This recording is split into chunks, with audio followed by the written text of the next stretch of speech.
rest of the world. When we return from this break, I will introduce my guests and then we kickstart the conversation. Stay with us.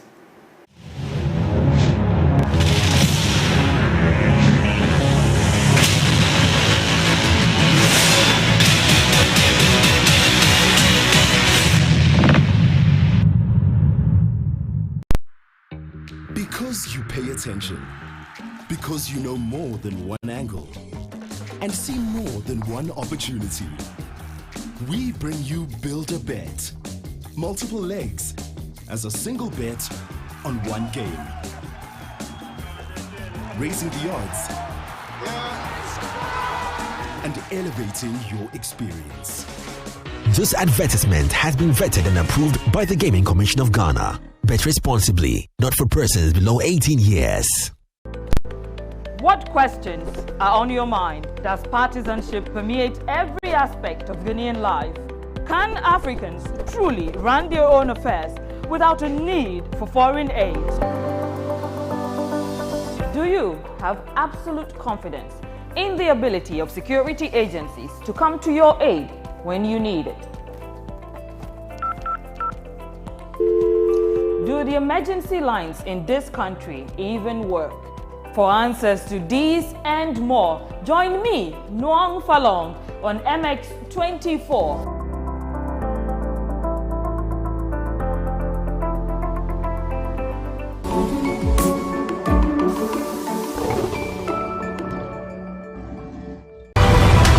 This is magical to watch.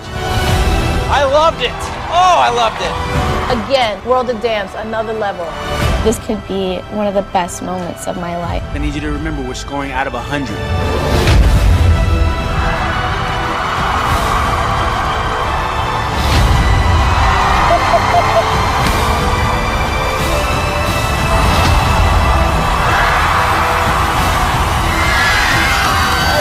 Our first perfect score of the competition.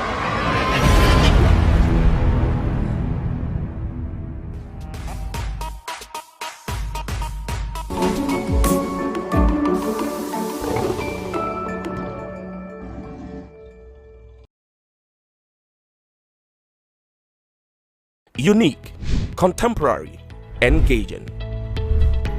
Introducing the ultimate talk show that captures, scrutinizes, and stirs up conversations around relevant content across the globe. We talk to the movers and shakers in the tech, youth entrepreneurship, creative arts industry, and many more. Join me, Kwame A. Opoku, usher you to the realm beyond the headlines, new tech releases, trends, and clicks. It's going to be a fun ride on MS Conversations.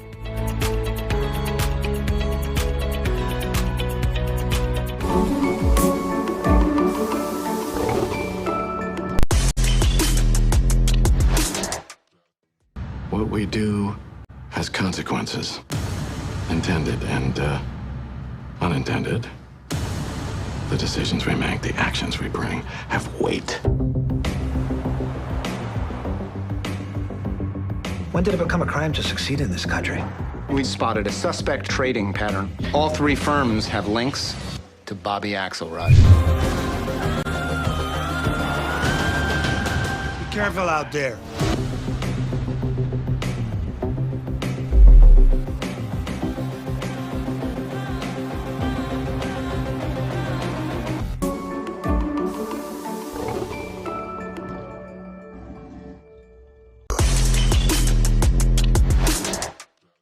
Shared by our fathers, our mothers. It's weird. Yeah, ours just went black too. Secretary, you need to put the phone down. Mike, what the is going on? I said put the phone down.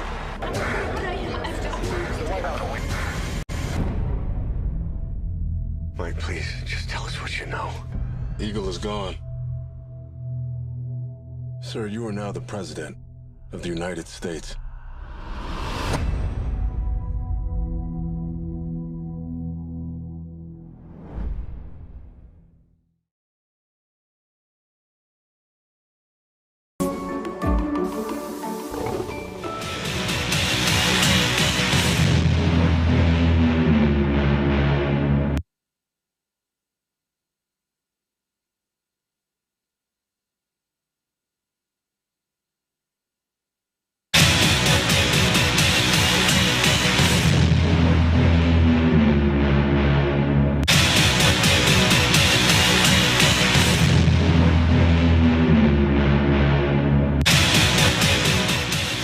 Okay, so we are back here, and we are grateful that you've taken time off to join us in this conversation. It should be an interesting conversation. I'm really excited about it, and I'm sure you are too. If you are keen on joining the conversation, as I keep urging, please feel free to share your comments with us on Facebook and Twitter, most importantly. Also, on Instagram and YouTube, feel free to comment there and let us know what it is you think about whether or not indeed Ghana is gradually getting back to that situation where a lot of people are unable to speak as they should. So, a culture of silence, as many have termed it, was very rampant at the time. Now, it appears not to be the case. Or is it?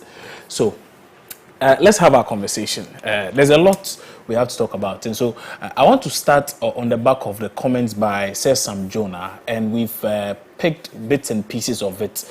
I want that to be the foundation upon which we have this conversation. And so let's take a look at that. Let's start with the first slide here, as put out by Sir Sam Jonah. Now he says, ladies and gentlemen, what is baffling is that those who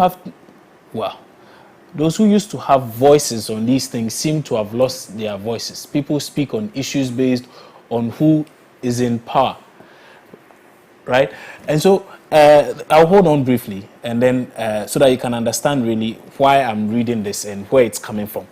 Now, Sam Jonah, as he met some persons in Rotary Club and as he spoke to them about a few things, felt the need to raise these concerns. Now, he says that there are quite a number of reasons why he's bringing it up now. And it's because if he doesn't do it, he says he fears for the generation, the unborn generation, and what it is that they may have to come and deal with. Now, one of the things he speaks about is the rising debt stock of the country, for which reason he says he's not clear in his mind how sustainable Ghana's growth may be should we continue borrowing and the like. And remember I mentioned that there are two aspects of the conversation. One has to do with the political aspect of it, then the other has to do with the economic aspect of it. So that's the background. Now let's go back to that slide, and then let me take you to what it is he said actually. So ladies and gentlemen, what is baffling is that those who used to have voices on these things seem to have lost their voices. People speak on issues based on who is in power. Now, is a deafening silence suggesting that we are no longer concerned about issues that we complained about not too long ago, particularly when those issues persist?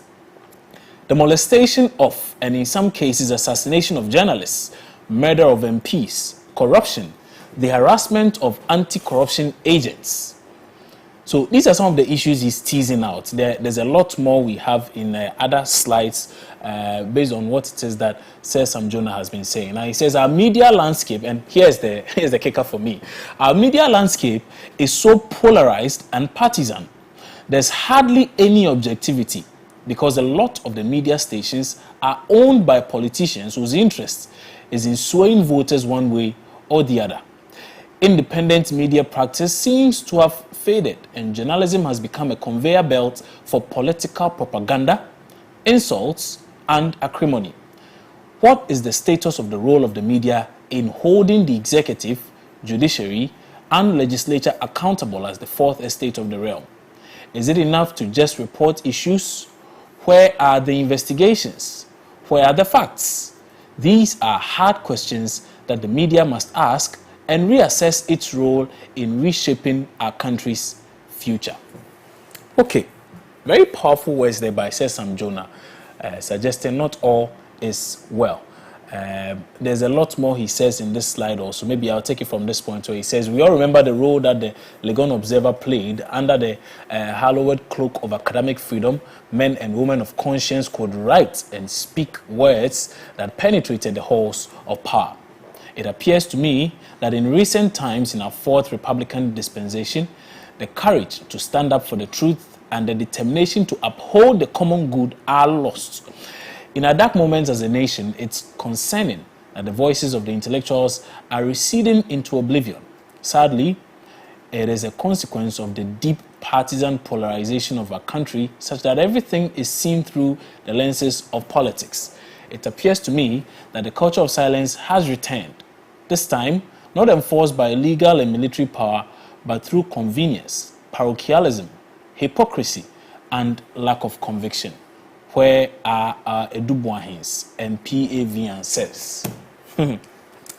So that's That's rather interesting.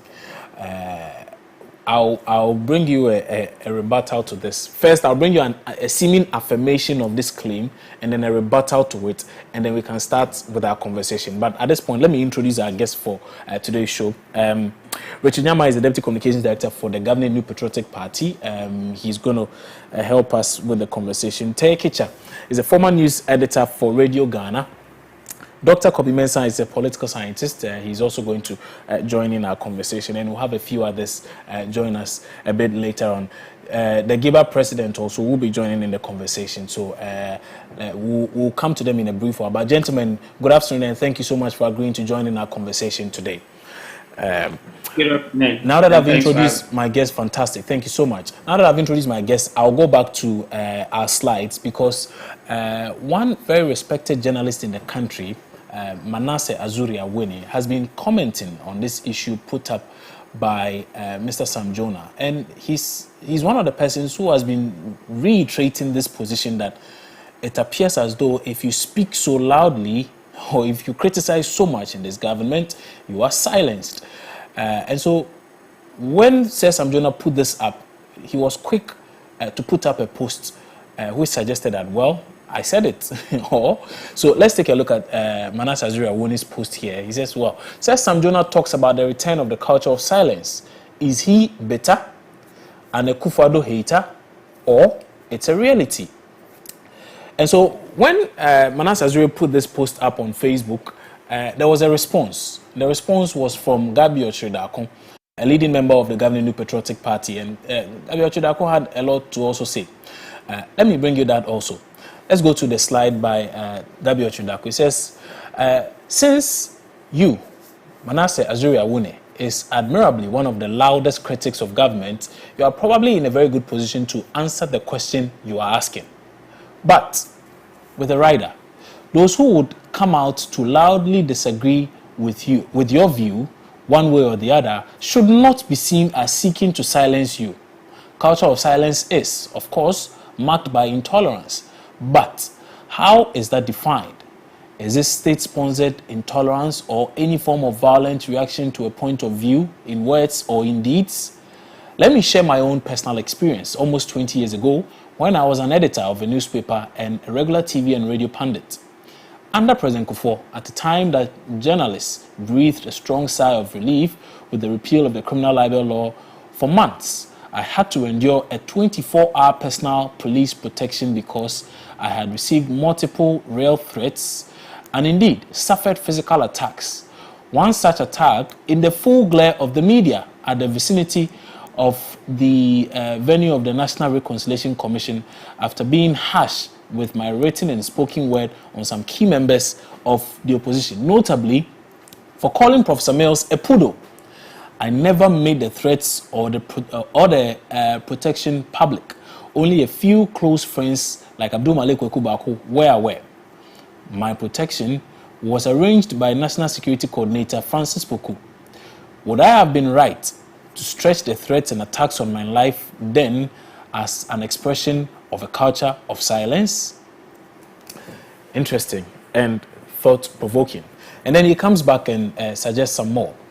Says, a question, okay, that's Manasseh coming back to respond to that which was put up by Gabi Ochridako. Says, a question to those of you defending Akufo-Addo's record on press freedom. Why is it that in his presidency, he boasts about what he's done in the areas of the economy, health, education, etc., but when it comes to press freedom or free speech, he runs back 20 years ago to President Kufuor's repeal of the criminal libel law? Okay. So that's, I believe, sets a good foundation for us to have this discussion. And so, without much talking, let me start by bringing in the gent. Okay, I think I should start with Richard Nyama. Richard, good afternoon. Thanks for joining us. So, is it the case that indeed your party is in a way silencing people and not allowing us to speak in a way and manner in which we are supposed to speak? If so, why is that the case? Why? You hate criticisms, eh?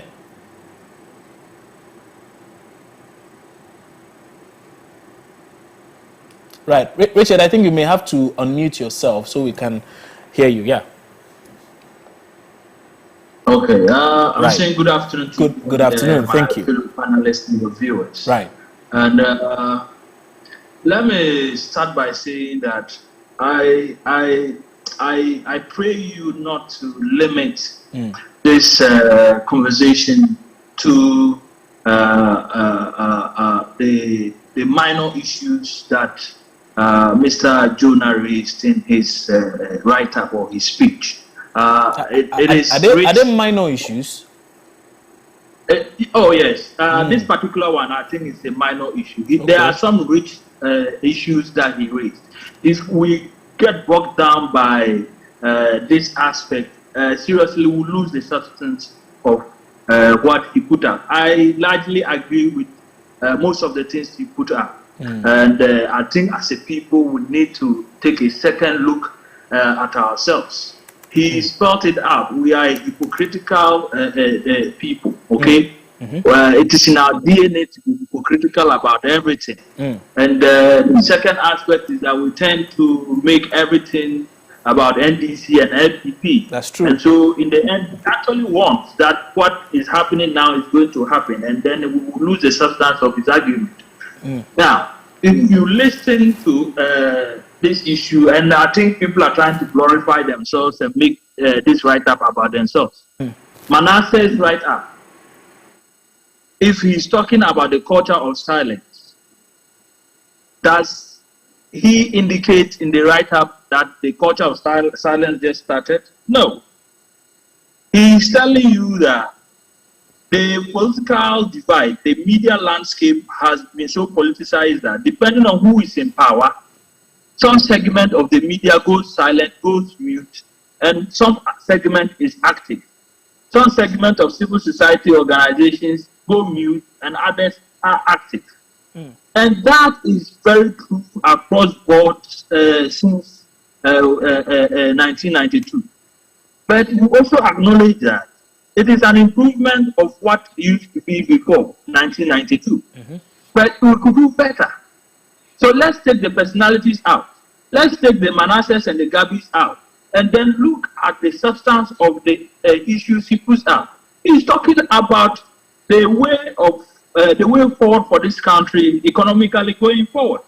And he puts out some brilliant arguments. Some of them I disagree with him, and I hope we'll get the time to look at them.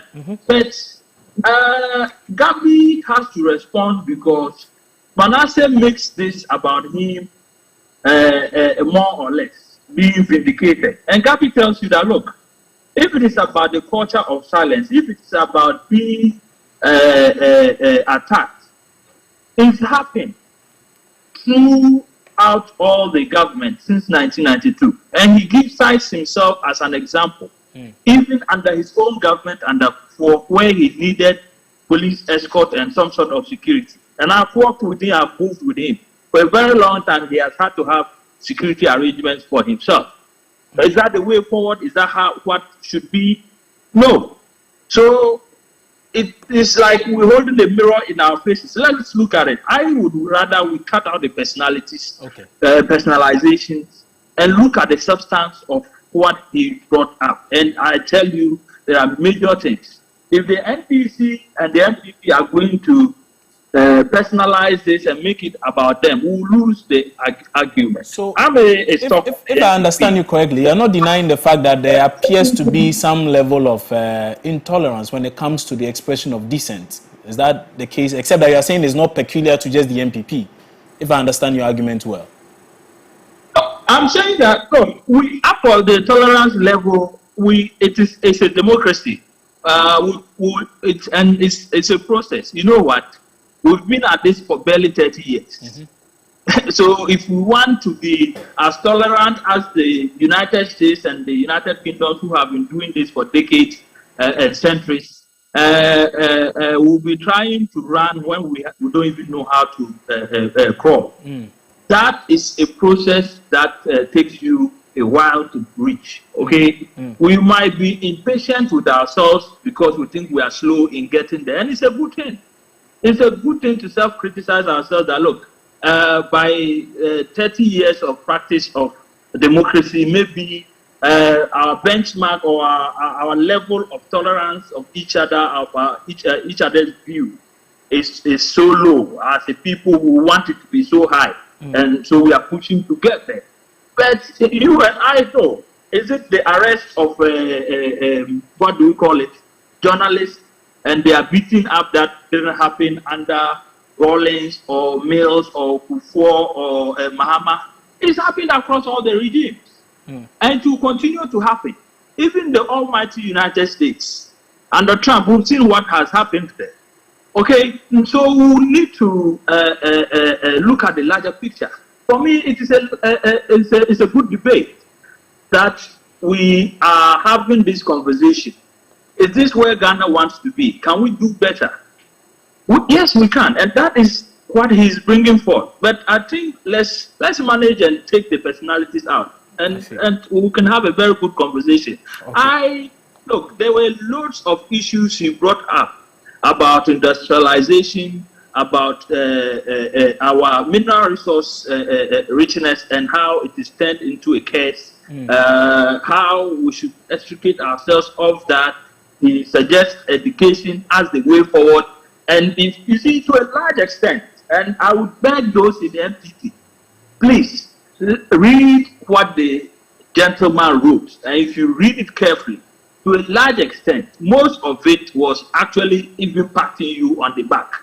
Because, for instance, if you look at the issue of gold production, he cites South Africa being the leading gold producer in the 90s. Exactly, and how Ghana has taken over from them, and how perhaps now South Africa is just producing about 3% of that. Yes, the irony of it is, and that is why I like what he's doing. I'm doing an article on it. I'm giving a response, and I'm defending him.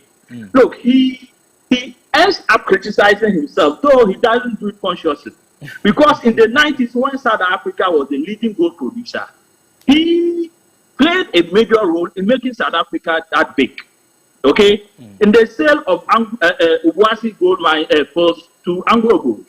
In the end, when that sale was finished, what happened? Within 10 years of that sale, Obuasi got shut down. Our gold production virtually went down.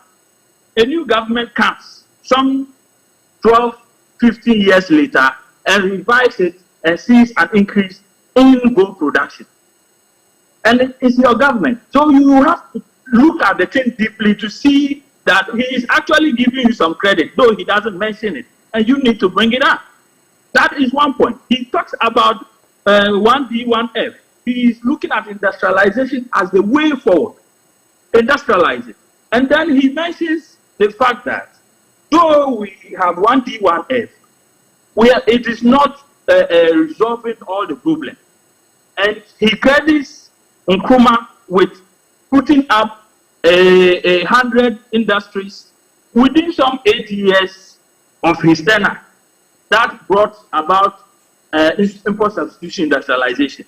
And then I look at it, and we have about 174 that we have done in the first 4 years.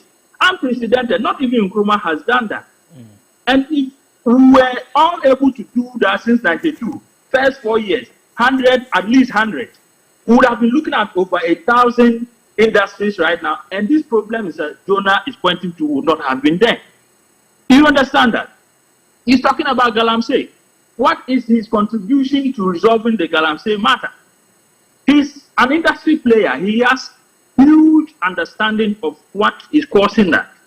I expect to hear some contributions and suggestions from him in resolving it. He's talking about issues of debt accumulation. And let's be very frank with ourselves.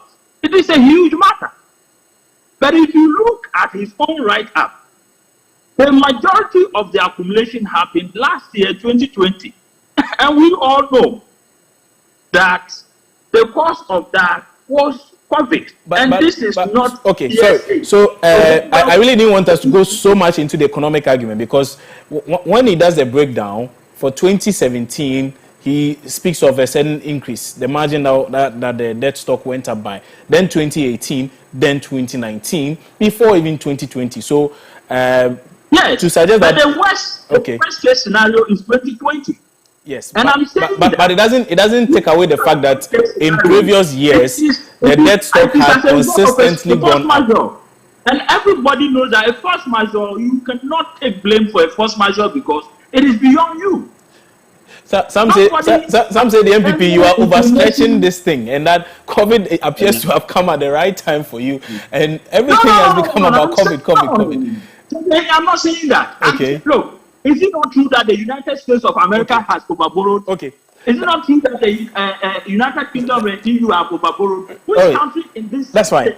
Richard, don't worry, that's fine. We'll delve some more into that also, but I need to take the views of our other panelists as well. But that's Richard Nyamba. He's been reiterating a number of things and suggesting rather strongly that much as Mr. Sam Jonah may have a point in some of the things he does say, he may not have so much of a point in other instances. And for him, there are a lot of minor things that we, the media, may be paying attention to. So there may be the need for us to focus on the more important ones. Dr. Kobi Mensah, he's with the political marketing team at the University of Ghana Business School. Doc, good afternoon.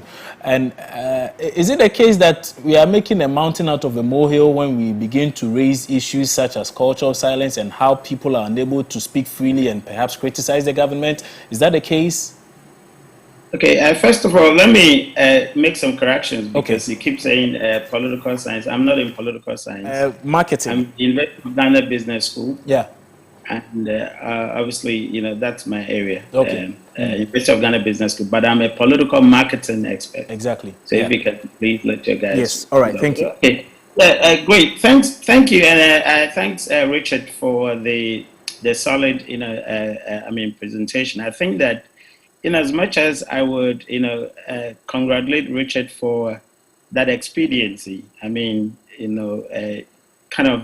communication skill in appropriating the intellectual capabilities of the senior citizen. I think it is also disingenuous. I don't think that, Sam Jonah, Sir Jonah, was actually praising the government or the MPP government at all. That is an intellectual appropriation. He was contextual in his position. He was very clear in his position. Of course, he didn't actually, in the previous regime, or didn't actually make references to the previous regime. In fact, he stated that people who have actually commented seem to be quiet, and that is a direct reference to this particular, administration. So there is nowhere sharing of the risks or sharing of the blame, across regimes. That is not correct. I think that is inappropriate. And I should politely disagree with you on that. I particularly have had, experiences, and I'm sure most people within my capacity or in my area of work, those of us who do, media discourse, policy discourse, who do political engagement, might have actually had similar experiences, and quite a lot of them have actually shared their views.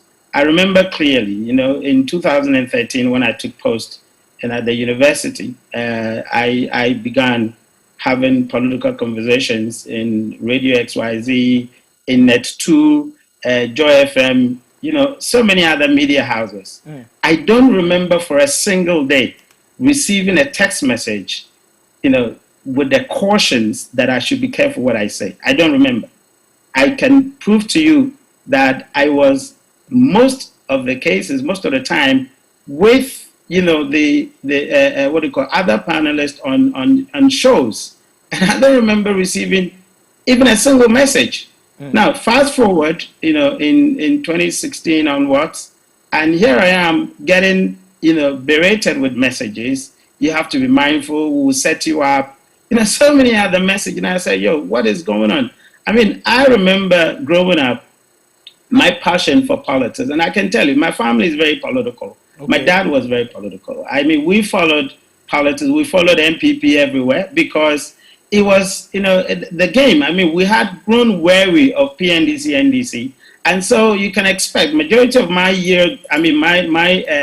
generation were in love with MPP, for example, and we were actually following them. Now, fast forward.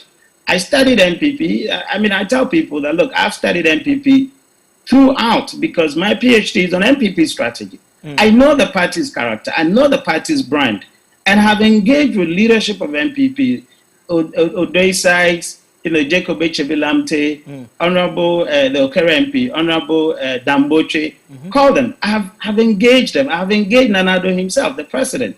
On a number of occasions, I've engaged, the leadership of the MPP. So I know the party's character, I know the party's trait. And through to the words or through to the MPP's character, they actually pride themselves with democratic processes, with due diligence, with due processes. And that is what makes MPP attractive to most people. I'm telling you, the current character of the MPP government is absolutely a pale of its character. And if you ask anyone who follows politics, will tell you plainly that that is exactly the case. So I'm not sure how Richard is trying to spread the risk. Of course, I have an argument. I said that, look, if you assess, and I'm from brand perspective, I'm from marketing perspective. If you assess the MPP of 1992 up until date, and NDC of 1992 up until date, there's a swapping of places.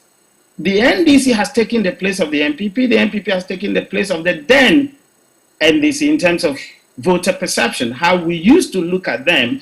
And it is not a secret. It's a plain knowledge that people thought that NDC was Buga Buga, right? Yeah. Now, currently, the perception is that MPP is Buga Buga.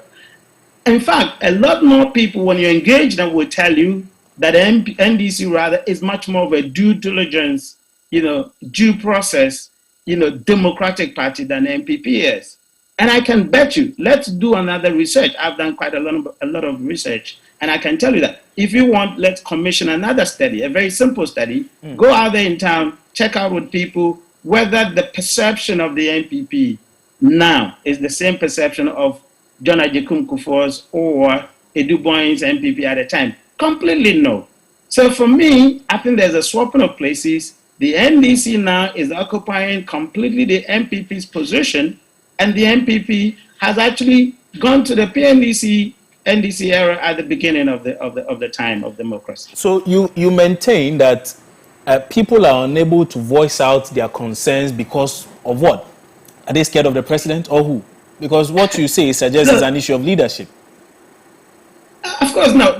I wouldn't say that it's leadership, because I would be wrong to say it is leadership that has actually instructed people to do what they do. But what I'm saying is, and I gave you some instances in the previous news coverage, I said, look, the only people who feel safe in this country are those who have turned a deliberate, kind of silent. They want to just be silent for their peace.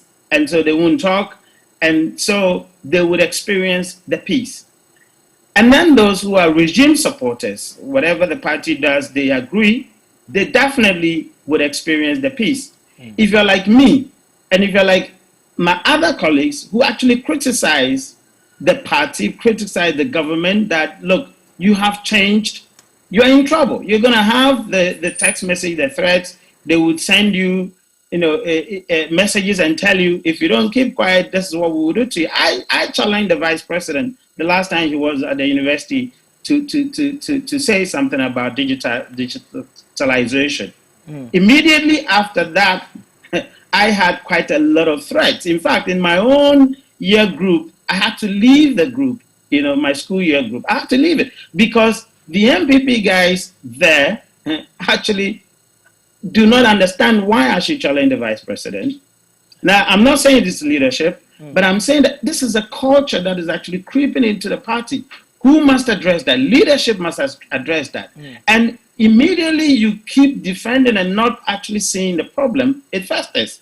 But if you see that indeed there are problems and then you want to address it, it will change.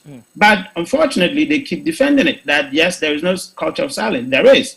I'm telling you, there is an economic risk that people are actually experiencing. There's a psychological risk that people are actually experiencing. There's a physical risk that people are actually experiencing. And as a result, people are choosing to be quiet so that they can have their economic peace, their physical peace, their psychological peace. It may not be that we will arrest you, as we used to say, culture of silence, that, you will be imprisoned, etc. No. But people are engaging in self-censorship so that they can have their peace of mind. And that's what we're talking about. Okay. Let me go to Tekisha. He's a former news editor for Radio Ghana. and most of you who are okay. I'm told his line has dropped. We'll try and bring him back on.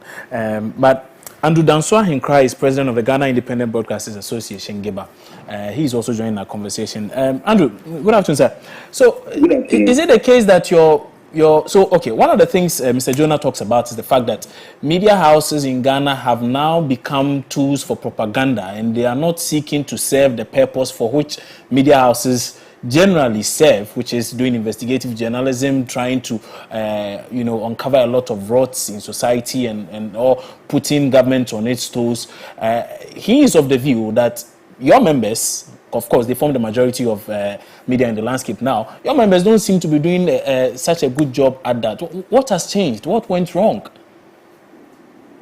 Okay, so thank you and good afternoon to your listeners. Sure. We cannot speak directly to speeches that have been made by individuals, but what we normally would do is that we'll look at the crux of the matter. For him to conclude or to come out boldly to say that media houses seem to be playing to the role of the government or the tune of the government, I wouldn't think that is the situation we find ourselves in. First and foremost, we need to understand that when we talk about the independent broadcaster, the editorial style is dictated by what they set out to do, by what they think that the public is demanding of them, and the aspect of it that they would want to satisfy or feel they are well equipped to satisfy. And therefore, it is important we look at what each and every, especially the independent broadcaster, what each and every broadcasting outlet is set out to do. You will find those who are in the entertainment arena. You'll find those who are giving themselves to current affairs and political issues who will discuss this. Of course, unfortunately, yes, we agree in this country that there are some broadcasting entities who have influences in politics and therefore will lend themselves to politics. In that situation, for those who are, kind of shifted towards a particular political divide, you will find them discussing one particular regime as compared to the other, which will be in opposition at that time, etc., etc. Yes, we would agree that there is a need for us to do some work around that, but immediately to conclude that that has become the norm, I think we would ask that we look at it properly. We don't think that is the situation, but definitely, yes, we need to change the system. We will need to look at the system. If indeed there is a drift, then we'll have to address it and make sure that media serves the interest of the general populace. That is how we see the situation at the moment. Okay.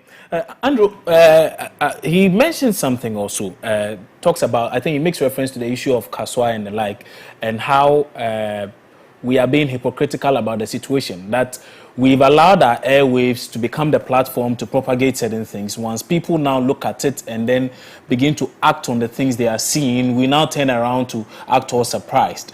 Again, you're with Giba, and so I would want to know, is it the case that perhaps you guys need to do a lot more to regulate some of the content which your members show on TV? You see, trying to link Kaswa, what happened in Kaswa, to what is shown on TV. I mean, the fact that these boys mentioned that they saw a fetish priest on television and therefore they acted on it. It's important for us to look at the effect of media on society. When we are asking people to go and register for the national ID card, and we get some response, a positive response, do we criticize media for doing that? Do we, as it were, approve media for playing their role? When we talk about the prevalence of COVID in our system and media takes it up and media leads the campaign, what do we say to media? So it's important that we look at what happened in Kaswa vis-a-vis what media, the role media plays. Yes, we agree the fact that certain people come on the airways to propagate their business or their profession. Are we saying, therefore, we should stop all professionals from coming on television? yes, there is a need for us to look at the content. What are we churning out as a society? What media does normally is a reflection of society. Where is our society heading towards? Where are we at the moment? And why do we find media the avenue, the medium for propagating what is happening in society? It is because media is able to achieve some results. Now, the question is this: where is society heading towards? What is the language? What is the discussion? Can we, therefore, take an introverted kind of, study of our society and begin to change our language? Can we bring discussion? Can we discuss it? Because that is what the media does. Media allows, the media gives you space for you to discuss what you want to discuss, what disturbs society in any time. That is what we have to be doing at this moment. But when something has happened and we will turn around and say, okay, because of this, let us cut these people off, because of this, let us put some kind of restriction on the media. I don't think that is fair to the media, because in the long run, it is the media that helps us bring about, it's the media which actually reflects what happens in society. I see. So if we are seeing this thing happening, let us rather look at our society and begin to question what we do, how we think. What is the orientation of society? I think that is what we need to be discussing at the moment. I guess then it may not be too far-fetched if I suggest that then perhaps Sam Jonah may have also been a bit hypocritical in his analysis of the work of the media then, when he only seeks to project one bit, which is just one negative out of the several things that may have happened, a lot more positive. I think it is his opinion, and he's entitled to his opinion, and it is a good opinion. It is for us to, so as we are discussing, for everybody to discuss and come to draw a particular conclusion. We might not even be able to conclude on anything, but at least it gives us the opportunity to understand ourselves, and that is what we are in for. I see. Andrew, thank you very much for your time on the show today. Andrew Danswahin Christ, President of the Ghana Independent Broadcasters Association of Ghana, GIBA. Tekicha is a former news editor for Radio Ghana, and he's also joining our conversation now. Sekicha, good afternoon. Thanks for joining us. Good afternoon. So as we speak about all the things that... Before you go on, I wasn't a news editor, I was head of news. Oh, head of news. For GBC Radio. Okay, great. Thank you for that clarification. So the thing is rather interesting. Sam Jonah says a lot to suggest that the media houses we have now appear to have become tools for propaganda and not tools for really bringing out the things that they need to come out with. What went wrong between your time as head of news and now? What has changed? Well, I would say that during my time, I served GBC for close to 40 years. From the 80s, I retired about 2 years ago. During our time, I would say we were professional to a large extent. Even though for a larger part of my working life, we did not have the pluralism that we have now. But I can say with all confidence that it is so because we have mercenaries in the media. And when I say mercenary, take my word, mercenary, someone who fights for money. And now we have people who write for money. And to me, that is very dangerous. It has gone on to the extent that as we speak, the media no longer sets any good agenda or any viable agenda. It is the politicians who set the agenda for the media. And the media just runs with it. Gobble it up like Hausa Koko, and then that's all. We go along. If the media is supposed to be or should be the fourth estate of the realm, we should be looking at the needs of society. We should be looking at the needs of communities. We should be looking at what concerns us as a people so that we'll be able to put things right through our programming and stuff like that. So I believe that we need to do a lot of things here. Would you say that we are gradually getting into an era, of course, on the back of the issue of propaganda being put out there or being propagated by a lot of media houses. Would you say we are getting back to the state where, the situation where, apart from even individuals being unable to voice out what it is they feel strongly is against government, that institutions such as media organizations are also unable to do so? And if so, apart from the reason you give, what more may be the reasons for that?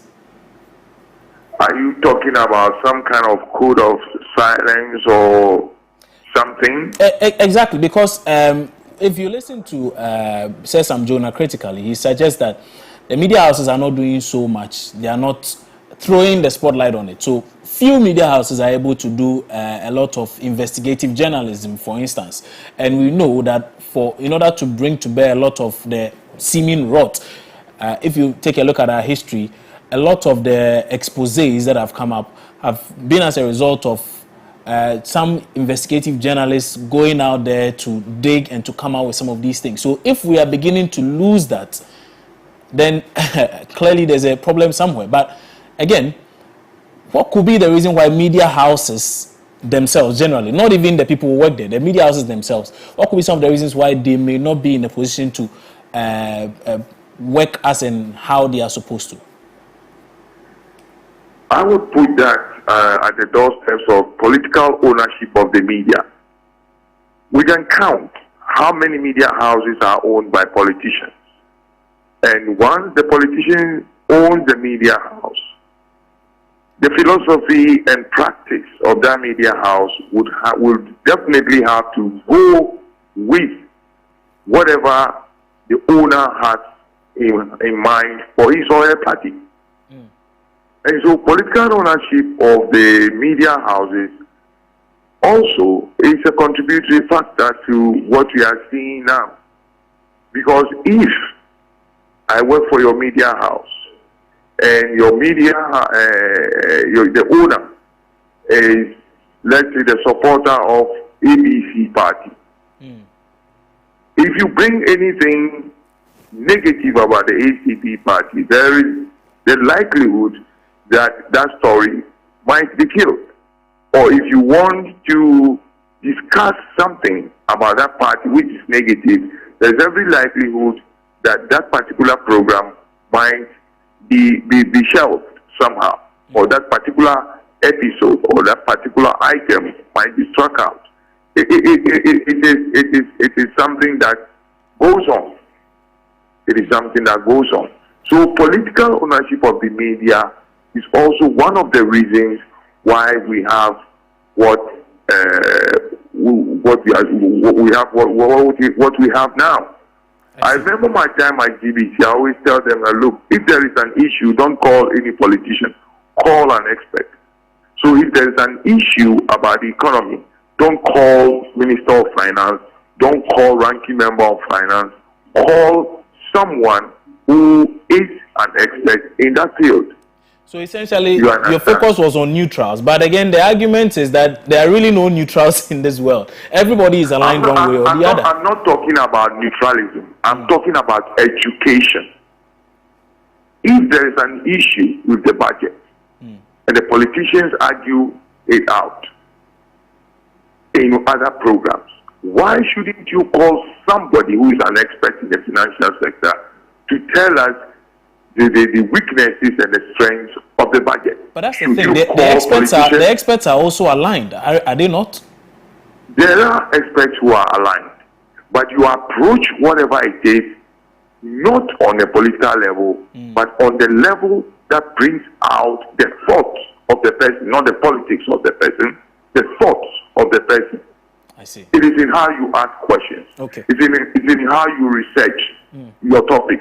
It is in how you even research the background of the person you are going to talk to. We don't do those things in journalism these days. We hardly research. And so if you don't research, how well can you put questions together? Questions that make sense. Questions that make the person you are interviewing know that you know what you are talking about. We hardly do them. And that is about training. We need to train our people in the media who over and over and over again. Okay. All right. Refresher courses.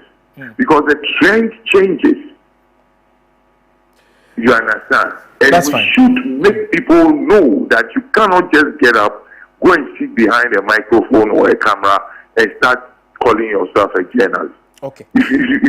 You cannot call yourself a medical officer if you've not been to the medical school. Neither can you call yourself a lawyer if you've not been to the law school.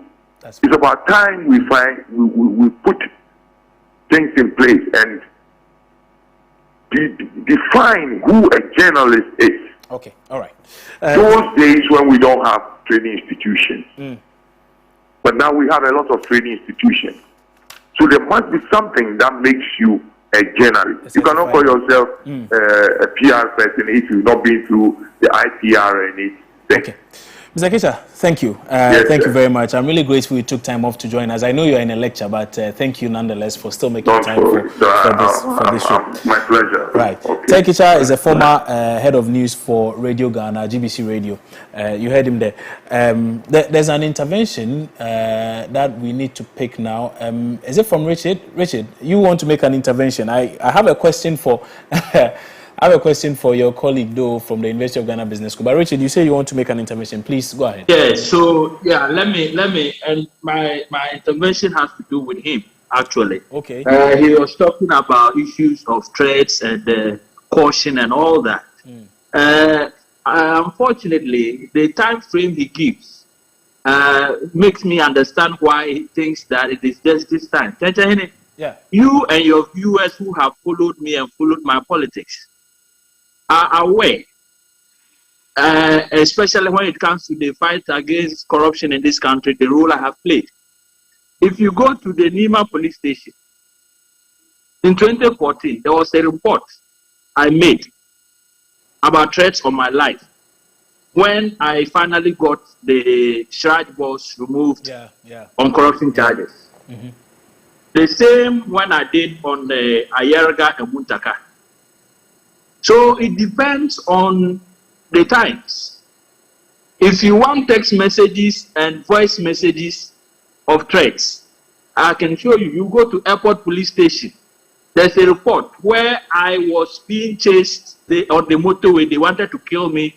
I stopped at the toll booth and reported to the police officer there, and we had to go back. They had to escort me to the airport police station. These are things that we don't put out there because we feel it's part of the hazards of what you're doing. So if he has just come on board 2016 and he's getting text messages, I'm saying that personally, I've had such threats on my life since 2009 when I started fighting Richard, corruption. your position is that this is not peculiar to the Nanado government. It's always been happening. When the government changes, the actors change. So when he tries to spin it to just Nanado's government, I'm saying that is not true. I see. It is because he's just come on board. And that's incorrect. Okay, that's incorrect. I gave you a time frame. I gave you a time frame from 2013. So 2 regimes. I gave you a time frame of 2 regimes that I've experienced. And I gave you a historic account. Richard. I gave you a historic account. Okay. MPP. Richard, hold on briefly. Let's hear Doc. So, Doc, what Doc is saying? Sorry, gentlemen, hold on. What Doc is saying? What Doc is saying? Please hold on. What Doc is saying essentially is that he has lived in both regimes. He has been as vociferous now as he was then in previous regimes, and he did not suffer any such thing. Now he appears to be suffering such threats. Correct me if I'm wrong, Doc. Is that what you're saying? That's correct. That's fantastic. What I said. So, Richard, so that's his point. So he was doing the same things. Not that anything has changed. He was doing the same thing. But now, all of a sudden, it appears as though he has become a target. Yeah. So listen to me. I'm saying that under the NDC, under Professor Mills, under John Mahama, I faced similar threats. They were for my views and my actions, because publicly I was viewed as anti-NDC.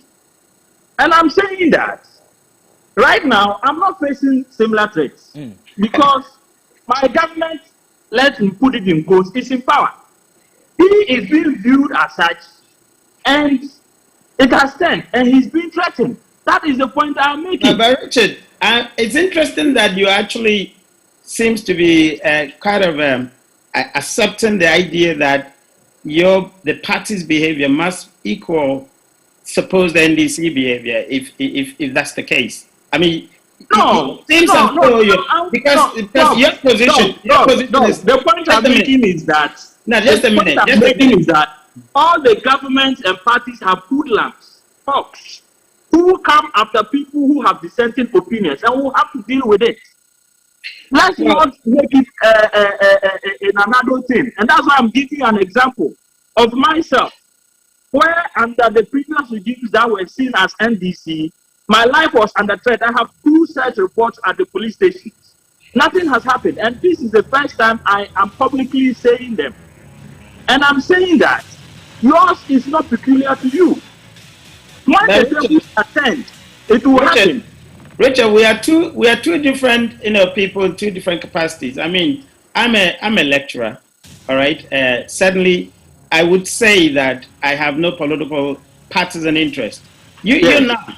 I mean, you're not. No, you're not getting the point I'm making. The point I'm making is that it is your opinion that is under attack. It's your opinion. And once you express an opinion that seems to be against the government of the day, whether you are a party or a non-party person, you are in trouble. But that's the point I'm making, that it's in sharp contrast with the MPP's character, and that's the point I made.